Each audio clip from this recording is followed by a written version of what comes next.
안녕하세요. 여유로운 전기생활의 여생입니다. 이렇게 필기 강의 영상으로 찾아뵙게 된 건 굉장히 오랜만인데요. 이번 영상은 저번처럼 애니메이션 형식이 아닌 태블릿에 판서하는 식의 영상으로 한번 준비를 해봤습니다. 그래서 제가 지금까지 설명드린 영상이 대표적으로 뭐가 있었냐면, 일단 오메 법칙이라고 하는 게 있었고, 그리고 키르기호프의 법칙이 있었죠. 키르기호프 법칙 같은 경우는 전류 법칙과 전압 법칙에 대한 내용까지 제가 말씀을 다 드렸습니다. 자, 그래서 여기 있는 이 내용들을 기반으로 해가지고 이번 시간에 설명드릴 내용은 뭐냐, 바로 저항의 연결이에요. 이 저항의 연결 같은 경우는 크게 두 가지로 구분이 되는데, 직렬 연결이라고 하는 것과 병렬 연결이라고 하는 것으로 구분이 됩니다. 그 중에서 오늘은 이 직렬 연결에 대한 걸 한번 알아보는 시간을 가져보도록 할게요. 자, 저항의 직렬 연결에 대한 것을 한번 알아보도록 하겠습니다. 저항의 직렬 연결. 여기서 이 직렬 연결이라고 하는 것은 간단하게 말을 하면은 한 줄로 연결했다는 소리예요. 한 줄로. 한 줄로 연결하게 되면은 어떤 특징이 있을까요? 자, 그걸 한번 저희가 생각을 해보면서 요 내용을 한번 살펴보도록 할게요. 저항이라고 하는 거는 저희가 이제 회로상에서 표현을 하기를 이런 식으로 표현해 줄 거예요. 이렇게 뾰족뾰족하게 이렇게 나온 이런 모양을 저희가 저항이라 하게 되는 거죠. 자, 제가 이 저항을 갖다가 두 개를 이렇게 한 줄로 쫙 그려볼게요. 이때 여기 있는 요 저항을 갖다가 제가 R1이라고 하고, 요 저항을 제가 R2라고 얘기를 할 때 이 저항에다가 이제 전원을 갖다가 이렇게 인가를 해줄 거예요. 자, 이렇게 전원을 인가해 주게 되면, 자, 여기 있는 R1과 R2라고 하는 이 저항에 이런 식으로 전압이 인가가 된다고 하면은 요 회로상의 전류가 이렇게 흐르게 될 겁니다. 그죠? 그런데 요 폐회로상에서 일조한 요 전류가 어떤 일을 하냐고 했냐면은, 요 R1이라고 하는 저항과 R2라고 하는 저항에서 뭐가 발생한다? 전압이 각각 이렇게 발생한다고 했어요. V1과 V2라고 하는 전압이 발생을 했는데, 여기서 저희가 알아야 될 게 뭐냐면, 여기에 있는 요 전압을 저희가 뭐라고 얘기하냐면은 전원전압이다 라고 저희가 얘기를 할 수가 있겠죠. 이 전원전압이라고 하는 것은 이 R1과 R2에서 걸린 전압들의 전체 뭐랑 같다? 합이랑 똑같다라는 내용을 저희가 얘기를 했습니다. 이것을 저희가 뭐라고 얘기했냐면은 바로 키르기호프의 이 법칙이라고 얘기했어요. 그죠? 키르기호프의 전압 법칙이라고도 얘기를 했었죠. 자, 그래서 현재 이 회로상에서 볼 때 이 회로를 갖다 해석을 하게 되면은 세 가지의 관계를 볼 거예요. 세 가지 관계. 어떤 관계를 볼 거냐면, 첫 번째, 일단 전류의 관계를 갖다 볼 거예요. 자, 이 직렬 연결에서의 전류 관계는 생각보다 굉장히 단순합니다. 왜냐면은 여기서 이 전원에서부터 전류가 이렇게 나와가지고 얘가 어떻게 돼요? 그대로 여기를 따라서 쭉 가서 R1을 지날 때도 R2를 지날 때도 전류가 항상 똑같은 전류가 흐르잖아요. 똑같은 전류가. 그죠? 왜냐면은 전기가 흐르는 길이 다 뭐예요? 무조건 한 길밖에 없잖아요. 한 길밖에 없기 때문에, 따라서 전류라고 하는 것은 모든 구간에서 동일하다라고 하는 걸 저희가 알 수가 있다는 거죠. 이거를 제가 수식으로 한번 써볼게요. 자, 수식으로 쓰면 어떻게 쓸 수 있냐, R1을 지날 때의 전류를 갖다가 제가 I1이라고 할게요. 그리고 R2를 지날 때의 전류를 갖다가 제가 I2라고 얘기를 한다고 하면, 이 전체 전류 I라고 하는 것은 뭐랑 똑같다? 결과적으로 I1도 I2도 똑같이 동일한 값으로 적용이 된다라고 하는 걸 우리가 알 수가 있다는 거예요. 요게 첫 번째 전류의 관계다라고 하는 걸 알 수 있습니다. 자, 이제 두 번째로 무엇을 볼 거냐면, 이제 전압의 관계를 볼 거예요. 전압의 관계입니다. 이 전압 관계 같은 경우는 아까 제가 말씀드렸다시피 여기에 있는 이 전원 전압은 뭐예요? 여기 R1과 R2에서 걸리는 전압들의 합이랑 똑같다라고 하는 요 키르기호프의 이 법칙을 갖다가 적용해 생각했어요. 지금 무슨 말이냐? 이거 관련된 설명은 제가 이 오른쪽 위에 추천 영상을 올려놨으니까 꼭 한 번쯤 확인을 해보시기 바랍니다. 그래서 이 전압의 관계를 갖다가 유추하기 위해서는 뭐를 갖다 생각해야 되냐? 키르기호프의 이 법칙을 생각해야 돼요. 자, 키르기호프 이 법칙이라는 것의 정의가 뭐였냐면은 전원 전압의 합과 전압 강하의 합이 같았다라는 거였죠. 단순하게 저희가 이렇게 생각할 수 있어요. 무슨 말이냐? 지금 전원 전압이라는 건 지금 뭐예요? V가 되는 거죠. 그리고 여기서 말하는 전압 강하라고 하는 건 뭐냐? 여기 있는 R1과 R2에서 걸린 전압, 즉 V1과 V2라고 저희가 볼 수 있다는 거예요. 이 관계가 저희가 말하는 키르기호프의 이 법칙이었습니다. 따라서 이 전압의 관계를 갖다 수식으로 표현을 해준다면은 전원전압이라고 하는 것은 뭐랑 똑같다? V1과 V2의 합이랑 같다라는 걸로 우리가 체크를 좀 할 수가 있다는 거죠. 자, 그럼 저희가 여기서 생각을 하길 이제 여기 있는 이 그림을 갖다가 한번 저희가 확인을 해볼게요. 자, 여기 있는 이 그림에서 이 R1에 걸리는 전압 강화와 R2에 걸리는 전압 강화를 갖다가 어떻게 표현할 수 있냐면은 오메 법칙이라고 하는 건 뭐였냐면 전압은 전류와 저항의 곱이다라고 이렇게 쓸 수가 있었죠. V는 IR이라고 하는 공식이 있었어요. 그죠? 이거를 생각한다 할 때 그럼 여기서 만약에 V1이라고 하는 이 전압은 뭐가 되는 겁니까? R1에서 걸린 전압이기 때문에 이건 곧 뭐가 된다? R1 값에다가 R1을 지나가는 전류 값을 갖다 곱을 한 게 될 거예요. 그래서 R1, I1이라고 이렇게 저희가 쓸 수가 있고, 마찬가지로 V2라고 하는 전압 또한 뭐가 돼요? R2라고 하는 요 저항에 전류 I2가 흐를 때 그때 걸리는 전압을 저희가 V2라고 얘기할 수 있겠죠. 그래서 곱하기 I2라고 쓸 수가 있더라. 자, 이런 식으로 저희가 V1과 V2에 대한 식을 이렇게 정의를 내릴 수가 있어요. 그러면 요걸 갖다가 그대로 여기다가 한번 대조를 해서 생각을 해보는 거예요. 즉 V1이라고 하는 값은 뭐냐면은 I1과 R1의 곱이다 라고 쓸 수 있고, V2라고 하는 것은 I2와 R2의 곱이다 라고 쓸 수 있어요. 그죠? 자, 근데 여기서 이 V라고 하는 애를 갖다 저희가 생각을 해야 돼요. 이 V라고 하는 건 제가 아까도 말씀드렸지만 전원전압이에요. 전원전압. 근데 여기서 얘를 다른 말로 말하면 뭐냐면은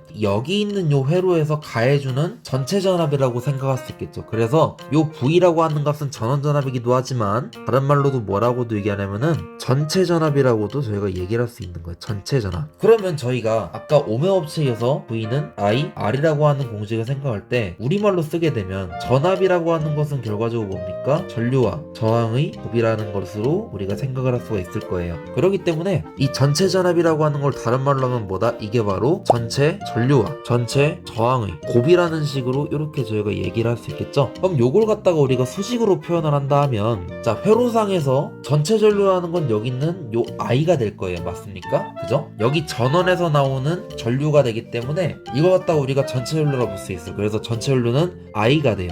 자, 근데 전체 저항이라고 하는 게 뭐인지 우리가 생각해야 돼요. 여기서 말하는 전체 저항이라는 것이 무엇일까? 이것은 마치 뭐냐면은 여기 R1이라고 하는 저항과 R2라고 하는 저항을 갖다가 합쳐놨다는 거예요. 그래서 어떻게 합쳤냐? 이런 식으로 합쳤다는 거예요. 무슨 말이냐면은 여기 있는 요 회로를 갖다가 우리는 앞으로 어떻게 할 거냐? 이 회로하고 똑같은 성능을 가지는 회로를 갖다가 생각을 해보자는 거죠. 이런 식으로. 그러니까 지금 보시면은 여기 있는 요 회로하고 요 회로가 동일한 성능을 가지는 회로라고 하는 거예요. 동일한 성능을 가진 회로다. 이러한 회로를 저희가 이제 앞으로 뭐라고 얘기를 할 거냐면은 동등한 가치를 가지는 회로다 라고 해가지고 등가 회로라고 얘기를 갖다 하게 될 겁니다. 등가 회로. 그러니까 쉽게 말해서 이 등가 회로로 바꿔주는 요 과정을 우리가 뭐라고 하냐면은 등가 변환이라고 얘기를 해줘요. 등가 변환. 이 등가 변환을 하게 되면은 특징이 뭐냐면은 전압이랑 전류는 여기 있는 요 회로상에 있는 내용이랑 똑같게 우리가 적용할 수 있게 돼요. 즉 만약에 이 왼쪽에 있는 요 회로에서 전압이 만약에 100V고 전류 같은 경우 뭐 10A였다 요런 값이라고 하면은 여기 있는 요 전압 또한 100V가 걸리고 여기 있는 전류 또한 10A가 흐른다라고 생각할 수가 있다는 거예요. 동일한 회로라고 하는 것이기 때문에 그렇습니다. 근데 여기서 유일하게 다른 게 하나가 있죠. 뭐예요? 요 저항이에요. 저항. 여기 이 저항 같은 경우는 저희가 이제 R이라고 써주고, 원래 정확하게는 R0라고 이렇게 우리가 사용을 해줘요. R0라고 쓰지만 일단 R이라고 쓴다면은 얘를 갖다 우리가 뭐라고 얘기를 하게 되냐면은 앞으로 얘를 갖다가 합성 저항이라고 얘기를 갖다가 해줄 거예요. 같은 말로 말해서 뭐냐? 전체 저항이라고도 얘기를 해줄 겁니다. 전체 저항.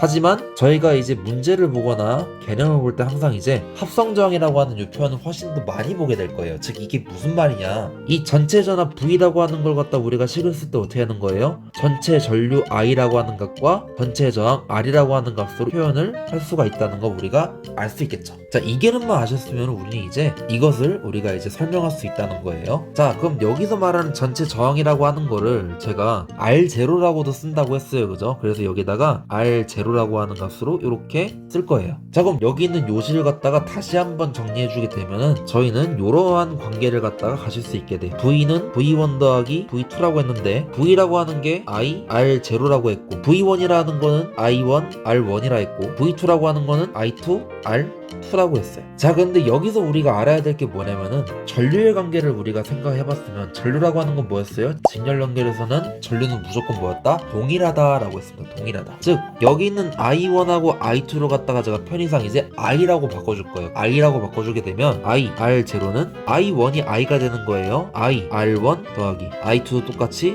I로 바뀌는 거고 R2 이렇게 쓸 수 있겠죠. 자, 이 상태에서 그러면 I하고 I가 똑같기 때문에 양변을 I로 나눠버리게 되면 소거가 되니까 뭐가 남는 거죠? R0는 R1 더하기 R2라고 하는 관계가 나오게 되는 거예요. 이것이 바로 우리가 보는 세 번째 내용인 저항의 관계다 라고 우리가 생각하시면 되겠습니다. 저항의 관계가 돼요. 즉 이게 무슨 말이냐, 자, 제가 여기다가 다시 한번 회로로 그려볼게요. 이런 내용이라는 거예요. 회로가 이런 식으로 해서 마찬가지로 이렇게 R1이라고 하는 저항과 R2라고 하는 저항이 있고 전압과 전류가 이런 식으로 생성이 되었다고 한다면 요 회로하고 똑같은 성능을 가지는 회로를 갖다가 볼 때 이런 식으로 우리가 회로를 표현할 수 있다는 거죠. V하고 I라고 하는 전압 전류는 그대로인데 여기 있는 얘를 갖다가 만약에 R0라고 한다면 이 R0라고 하는 값은 우리가 뭐라고 얘기하겠다? R1과 R2를 갖다가 더한 값이랑 같다라는 거예요. 이것을 바로 우리가 뭐라고 얘기하냐면은 직렬 연결의 합성 저항이라고 얘기를 해주게 됩니다. 자, 매우 중요한 내용이 하나 나왔어요. 즉 결론은 뭐냐? 직렬 연결의 합성 저항은 각 저항을 더한 값과 같다라는 거예요. 이것이 직렬 연결의 합성 저항에 대한 결론이 되겠습니다. 매우 중요한 내용이에요. 그죠? 어찌 보면은 굉장히 단순한 거예요. 그래서 예를 들어서 자, 저항이 2개가 아니라 3개가 이렇게 있다는 거예요. 3개가. 3개가 있든 4개가 있든 아무 상관없습니다. R1, R2, R3라고 하는 이러한 직렬 연결이 된 회로가 이렇게 있다는 거예요. 그래서 얘를 갖다가 이 R1과 R2, R3를 갖다가 합친 합성 저항을 갖다가 우리가 구하고자 한다 하면 R0라고 하는 값을 갖다 구한다 하면은 R0라고 하는 값이 뭐가 되는 거예요? R1 더하기 R2 더하기 R3라고 하는 이런 식으로 단순히 저항들을 그냥 합한 값으로 우리가 표현할 수 있다라고 하는 것으로 기억을 하시면 된다는 겁니다. 자, 그래서 이게 바로 직렬 연결에서의 합성 저항이다라고 내용을 보시면 되겠습니다. 사실 이렇다 보니까 직렬 연결 같은 경우는 단순하게 저항을 더하면 된다라는 그 내용만 적용이 되기 때문에 별다른 큰 설명을 할 필요가 없어요. 다만 제가 이제 다음 영상에서 말씀드릴 전압 분배 법칙 같은 경우는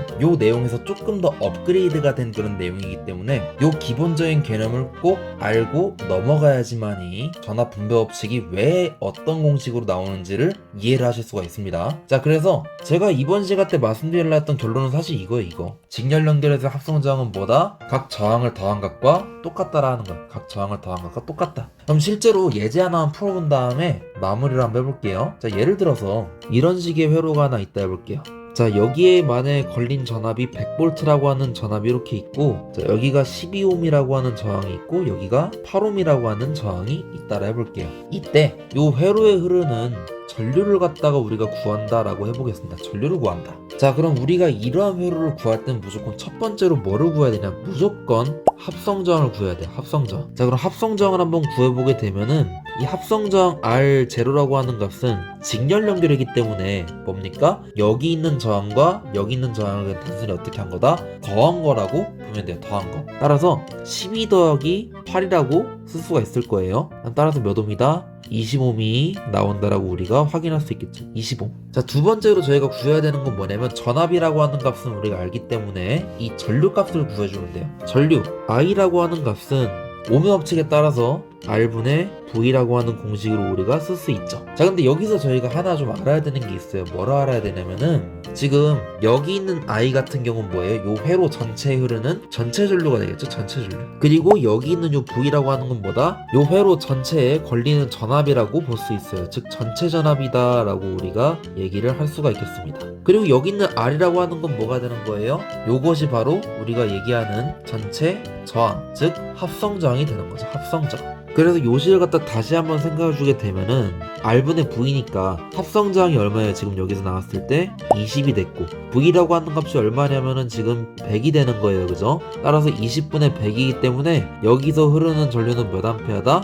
5암페어라고 하는 이러한 전류가 흐른다라고 하는 걸 우리가 알 수가 있다는 거죠. 자, 어떤 말씀인지 이해하셨죠? 해서 이 직렬 연결 같은 경우는 합성조항을 구하는 거나 전류를 구하는 거나 전압을 구하는 내용이 굉장히 수월합니다. 근데 여기서 이제 조금 더 저희가 업그레이드를 하게 되면은 이제 요런 게 나오게 돼요. 12옴에 걸리는 전압을 갖다가 V1이라고 하고 8옴에 걸리는 전압을 갖다가 저희가 V2라고 얘기할 때 이때 V1이라고 하는 전압은 얼마 걸릴 것이고 V2라고 하는 전압은 얼마 걸릴 것인가 라고 하는 요런 내용도 우리가 알 수 있어야 되는 거예요. 이거를 갖다가 이제 다음 시간에 배울 전압 분배 법칙에 대한 내용으로 보시면 되겠습니다. 자, 그래서 이거에 대한 내용은 제가 바로 이어서 다음 영상에서 말씀을 드리도록 하고, 여기까지 이해를 하신 다음에 다음 영상에서 마저 이어서 뵙도록 하겠습니다. 고생하셨어요.